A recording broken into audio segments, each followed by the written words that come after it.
नवादा के मेरे सभी उपस्थित बहनों और भाइयों, माता सीता, ऋषि मुनियों, यहाँ के स्वतंत्रता संग्राम सेनानियों, इस पावन धरा को नमन करते हुए मैं आप सबका हृदय से अभिनंदन करता हूं। बहनों और भाइयों, नवादा देश के लोकतंत्र को बचाने वाले स्वर्गीय जयप्रकाश बाबू की पावन कर्म भूमि है। और यही नहीं, बिहार के पूर्व मुख्यमंत्री स्वर्गीय कर्पूरी ठाकुर की भी पावन धरा नवादा है। बिहार ने देश को सब कुछ दिया। देश के संविधान निर्माण समिति के अध्यक्ष राजेंद्र बाबू से लेकर के इस धरती में पूर्व मुख्यमंत्री श्री कृष्ण बाबू को भी इसी धरती ने दिया। और बहनों भाइयों, चाहे वह देश के लोकतंत्र को बचाने वाले जयप्रकाश नारायण जी की पावन धरा के रूप में बिहार की पहचान हो, या फिर बहनों और भाइयों कर्पूरी ठाकुर ने सामाजिक न्याय के माध्यम से जो अलग जगाने का काम किया था, उस धरा को मैं कोटि कोटि नमन करते हुए आप सबका हृदय से अभिनंदन करता हूं। बहनों भाइयों, कांग्रेस ने कभी, कांग्रेस और उसके सहयोगियों ने कभी जयप्रकाश जी को सम्मान नहीं दिया, कर्पूरी ठाकुर जी को कभी सम्मान नहीं दिया। और हम सब आभारी हैं प्रधानमंत्री मोदी जी ने और भारतीय जनता पार्टी ने कर्पूरी ठाकुर जी को भारत का सर्वोच्च नागरिक सम्मान भारत रत्न देकर के बिहार वासियों को भी सम्मान देने का काम किया है। बहनों भाइयों, यह भूमि बिहार की है, लोकतंत्र की प्रारंभिक भूमि के रूप में इसको जाना जाता है। यह देश के इतिहास को बनाने वाली भूमि है, दुनिया को लोकतंत्र का पाठ पढ़ाने वाली भूमि है। लेकिन बहनों और भाइयों, लोकतंत्र के सामने सबसे बड़ा संकट हमेशा राजनीति का प्राधिकरण, अपराधियों का राजनीतिकरण, जातिवादी और परिवारवादी राजनीति ही लोकतंत्र के मार्ग में सबसे बड़ी बाधा है। और कल ही भारतीय जनता पार्टी ने मोदी जी के कर कमलों से अपना संकल्प पत्र जारी किया है। संकल्प पत्र में भारतीय जनता पार्टी ने जो बातें कही हैं कि चुनाव जो देश के अंदर 18वीं लोकसभा के लिए लड़ा जा रहा है, ये चुनाव नेशन फर्स्ट बनाम फैमिली फर्स्ट के बीच में होने जा रहा है। आप देखते होंगे भारतीय जनता पार्टी ने अपने संकल्प पत्र में जो बातें कही हैं, आत्मनिर्भर भारत का, विकसित भारत का, भारत को दुनिया के यानी ग्लोबल लीडर के रूप में स्थापित करने वाले भारत का, उस भारत के लिए उन्होंने गरीब कल्याणकारी योजनाओं को मोदी जी ने, भारतीय जनता पार्टी ने आगे भी बढ़ाने की बात कही। आपने 10 वर्ष में बदलते हुए भारत को देखा है। बहनों और भाइयों, इन 10 वर्षों में हमारा भारत बदला है। दुनिया के अंदर भारत को सम्मान मिला है, सम्मान बढ़ा है। आज भारत के पासपोर्ट की कीमत बढ़ी है, भारत की सीमाएं सुरक्षित हुई है, भारत के अंदर नक्सलवाद और आतंकवाद की समस्या का समाधान हुआ है। आप जानते होंगे 2019 के पहले जम्मू कश्मीर के अंदर शेष भारत का कोई नागरिक जमीन नहीं खरीद सकता था, नहीं खरीद सकता था। आज धारा 370 हटी। ये धारा 370 न केवल आतंकवाद की जड़ थी, बल्कि जम्मू कश्मीर को शेष भारत से अलग करती थी। धारा 370 के खिलाफ श्यामा प्रसाद मुखर्जी जी ने अभियान चलाया था। 1952-53 में उन्होंने कहा था एक देश में दो प्रधान, दो विधान, दो निशान नहीं चलेंगे, नहीं चलेंगे। बहनों और भाइयों, 1953 में डॉक्टर श्यामा प्रसाद मुखर्जी शहीद हो गए, कश्मीर के लिए बलिदान हो गए। लेकिन भारतीय जनता पार्टी नारा लगाती थी, जहां हुए बलिदान मुखर्जी, वह कश्मीर हमारा है। और बहनों भाइयों, मोदी जी ने और देश के गृह मंत्री अमित शाह जी ने डॉक्टर श्यामा प्रसाद मुखर्जी के सपने को साकार किया। कश्मीर में धारा 370 समाप्त करके आतंकवाद की ताबूत पर अंतिम कील ठोकने का काम भी किया। बहनों भाइयों, याद रखना, एक सुरक्षित माहौल में ही हम विकास की और सुशासन की परिकल्पना को आगे बढ़ा सकते हैं।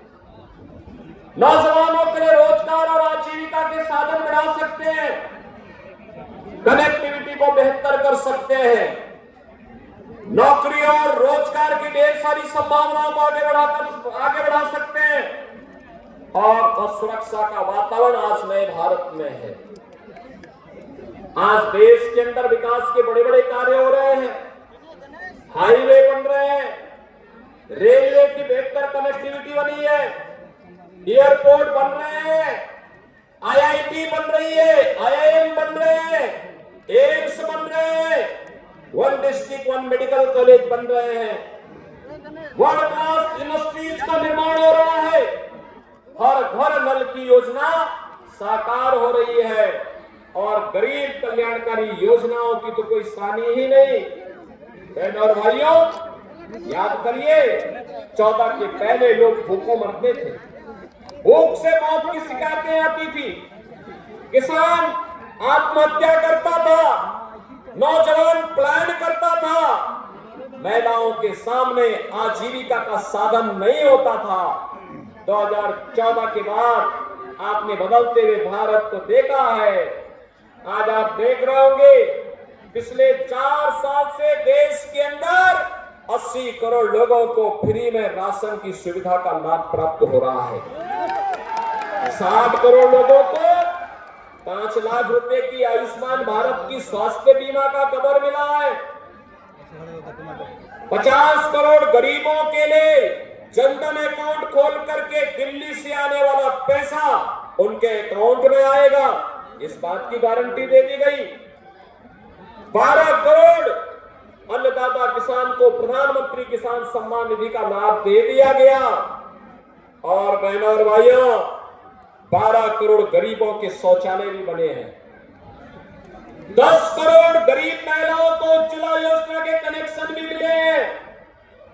4 करोड़ गरीबों के मकान मिले हैं। और कल के संकल्प पत्र में भारतीय जनता पार्टी ने कहा है कि अभी 10 वर्ष में 4 करोड़ गरीबों के मकान बने हैं, अगले 3 वर्ष में, अगले 5 वर्ष में 3 करोड़ और लोगों के मकान बनाएंगे। बहनों और भाइयों, ईश्वर लालू जी को स्वस्थ करे, वह आबादी बढ़ाए और भाजपा आवास बनाने का काम करेगी। आवास बनाने का काम भाजपा करेगी। 3 करोड़ गरीबों को फिर से आवास मिलेगा। बहनों और भाइयों, 2.5 करोड़ गरीबों को घर में बिजली के फ्री में कनेक्शन, डिजिटल इंडिया का सपना साकार हो रहा है। इधर आ जाइए। एक तरफ मोदी जी भारत को डिजिटल युग में ले जा रहे हैं और दूसरी तरफ आरजेडी और उनके लोग आपको लालटेन युग की ओर पीछे धकेल रहे हैं। यही कहने के लिए हम लोग आपके पास आए। मैं आपसे पूछना चाहता हूं ये जो कार्य मैंने गिनाए हैं, क्या ये आरजेडी और कांग्रेस कर पाती क्या? कर पाती क्या? और मैं आपसे पूछना चाहता हूं, मैं तो यूपी से आया हूं ना, अयोध्या में रामलला का भव्य मंदिर का निर्माण कार्य क्या ये लोग कर पाते क्या? कर पाते? अयोध्या में रामलला का भव्य मंदिर बनने पे कैसा लगा आपको? अच्छा लगा ना? तो आपको खुश होना ही था, क्योंकि मैं देख रहा था रामलला विराजमान हो रहे थे अयोध्या में, उत्सव उमंग था बिहार में, और सबसे पहला उपहार रामलला मंदिर के लिए बिहार से ही अयोध्या धाम पहुंचा था। इसके लिए बिहार वासियों का अभिनंदन। और इसलिए बहनों और भाइयों, आज मैं आपसे कहने के लिए आया हूं, एक तरफ नौजवान के लिए आजीविका है, पीएम स्टार्टअप की योजना, पीएम स्टैंड अप की योजना, प्रधानमंत्री मुद्रा योजना, और इस बार तो संकल्प पत्र में एक बात और कह दी गई, अब तक 10 लाख रुपए तक का नौजवानों को ब्याज फ्री लोन मिलता था, अब इसकी राशि को बढ़ाकर के 20 लाख कर देंगे। बहनों और भाइयों, आरजेडी रंगदारी वसूली से फुर्सत हो तब ना, आज रंग बीजेपी और एनडीए की सरकार में रंगदारी नहीं, स्ट्रीट वेंडर को पीएम स्वनिधि योजना का लाभ मिल रहा है, और पीएम स्वनिधि का दायरा बढ़ा करके गांव के ठेला खोमचा रेड़ी लगाने वाले लोगों को, पटरी व्यवसायियों को भी इसका लाभ प्राप्त होगा। कल के संकल्प पत्र में भारतीय जनता पार्टी ने घोषणा कर दी है। बहनों भाइयों, आरजेडी हो या उनके सहयोगी दल, ये तमंचा लहराने वाले लोग हैं, इनको टैबलेट से क्या मतलब? डिजिटल इंडिया का विरोध करते हैं। और बहनों और भाइयों, भारतीय जनता पार्टी और सहयोगी दल आपको डिजिटल इंडिया में ले जा करके आत्मनिर्भर भारत और विकसित भारत की परिकल्पना को साकार बनाने के एक सारथी के रूप में आगे बढ़ाना चाहते हैं। और इसीलिए हम लोग आए हैं आपसे कहने के लिए, हमें प्रधानमंत्री मोदी जी के विजन के रूप विकसित भारत की संकल्पना को साकार करने के लिए आगे बढ़ना है। बहनों और भाइयों, इसे साकार करने के लिए जहां भी भारतीय जनता पार्टी की सरकारें हैं, प्राणपण से काम कर रही हैं। आपने देखा होगा उत्तर प्रदेश में 7 वर्ष में दंगा नहीं हुआ, वहां कोई कर्फ्यू नहीं। विवेक जी तो विधानसभा चुनाव में, जब मैं विधानसभा में चुनाव लड़ा था 2022 में, ये कई महीने तक, लगभग 6 महीने 1 साल तक इन्होंने उत्तर प्रदेश में कैंप किया था, और वहां पे भारतीय जनता पार्टी के कार्यकर्ताओं का सहयोग करते हुए उनका मार्गदर्शन कर रहे थे। बहनों और भाइयों, तिनका भी नहीं हिलता। हमने केवल अयोध्या में रामलला को ही विराजमान नहीं किया है, वहां की माफिया और अपराधियों को राम नाम सत्य है की यात्रा में आप देखते होंगे ना, उस जेल चले गए, उस जहन्नुम चले गए, और कुछ लोगों की यात्रा स्वतः ही आगे बढ़ गई है। तो भारतीय जनता पार्टी केवल ये काम कर सकती है, और इसीलिए हम लोग आए हैं। विवेक ठाकुर जी नवादा से भारतीय जनता पार्टी और सहयोगी दलों ने प्रत्याशी बनाए। बहनों और भाइयों, देश के सबसे प्रतिष्ठित चिकित्सक, भारत के पूर्व स्वास्थ्य मंत्री, जिन्होंने अटल जी के साथ मिलकर के देश के अंदर एम्स की श्रृंखला को बढ़ाने का एक खाका खींचा था, ऐसे डॉक्टर सीपी ठाकुर जी के सुपुत्र हैं श्री विवेक ठाकुर। एक पढ़े लिखे, सुसभ्य, सुसंस्कृत युवा है, जुझारू है, कार्य करने का एक मादा रखते हैं, आपके लिए जूझने के लिए जज्बा रखते हैं और इसके लिए एनडीए ने उन्हें अपना प्रत्याशी बना करके आपके बीच में जा है। बहनों और भाइयों, चुनाव के दौरान ये उम्मीद करना कि प्रत्याशी घर घर जाए, गांव गांव जाए, ये मुझे लगता है कुछ ज्यादती हो जाएगी। चुनाव के बाद तो 5 साल आपके पास समय है। पूरे देश के अंदर एक ही आवाज है और वह है फिर एक बार मोदी सरकार, फिर एक बार मोदी सरकार। देखो, मैं कल ही उत्तराखंड था, उसके 2 दिन पहले मैं महाराष्ट्र में था, उसके 1 दिन पहले मैं जम्मू कश्मीर में था, उसके 3 दिन पहले मैं राजस्थान में था। और बहनों भाइयों, सब और यही आवाज है, फिर एक बार मोदी सरकार, अब की बार मोदी सरकार, 400 पार। क्या है इस बार? 400 पार। उधर सड़क वाले भी बोल दे थोड़ा भैया, आवाज कम से कम। अरे यूपी तक और अयोध्या तक तो पहुंचा दीजिए, अयोध्या तक। और बिहार की आवाज तो अयोध्या जरूरी पहुंचनी चाहिए। ये सीतामढ़ी की आवाज है और अयोध्या तक जरूर पहुंचनी चाहिए। और इसलिए बहनों और भाइयों, इसीलिए आज मैं आपके पास आया हूं, एक सुयोग्य पिता की सुयोग्य संतान, जिन्होंने डॉक्टर सीपी ठाकुर जी को पद्म पुरस्कार प्राप्त हुआ था, क्योंकि एक बीमारी कालाजार की समस्या का उन्होंने निदान निकाल करके बिहार वासियों को इस महामारी से बचाव करने। बहनों भाइयों, उनकी योग्यता और क्षमता पर किसी को संदेह नहीं हो सकता। और योग्य पिता के योग्य पुत्र आपके पास भारतीय जनता पार्टी के कार्यकर्ता के रूप में आपकी सेवा करने के लिए आए हैं। और बहनों और भाइयों, इसीलिए हम आपसे अपील करने के लिए मैं भी आया हूं। मुझे आज दूसरे राज्य में जाना था, लेकिन जब मुझे बताया गया कि नहीं पहले ही चरण में विवेक ठाकुर का चुनाव, तो मैंने कहा मैं जरूर जाऊंगा। और बहनों भाइयों, माता की इस पावन धरा को, माता सीता की इस पावन धरा को यहां पर नमन करने के लिए, आपके साथ संवाद बनाने के लिए मैं आज यहां पर आपके बीच आया हूं।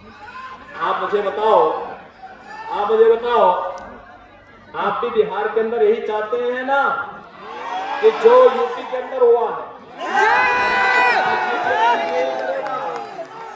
यही करेगा। और इसी के लिए एनडीए के सभी प्रत्याशी विजयी बनने चाहिए। सहमत हैं? सभी लोग सहमत हैं? घर घर मोदी जी का प्रतिनिधि बन करके और विवेक ठाकुर बन करके घर घर जाएंगे। बहनों और भाइयों, यहाँ गर्मी हो रही है और गर्मी हो सकता 19 अप्रैल को और गर्मी हो, लेकिन उसकी परवाह नहीं करनी है, ठीक है ना?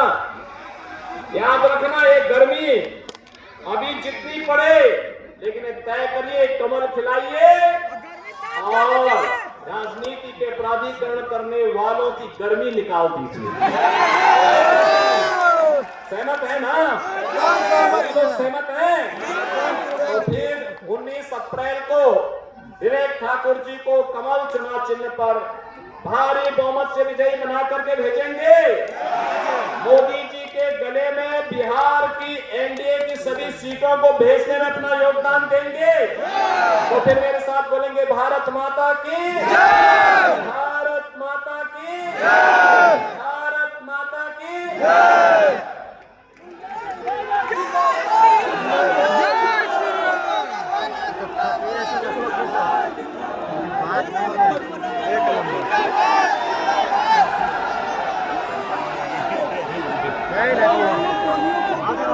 बहुत बड़ा फैन है।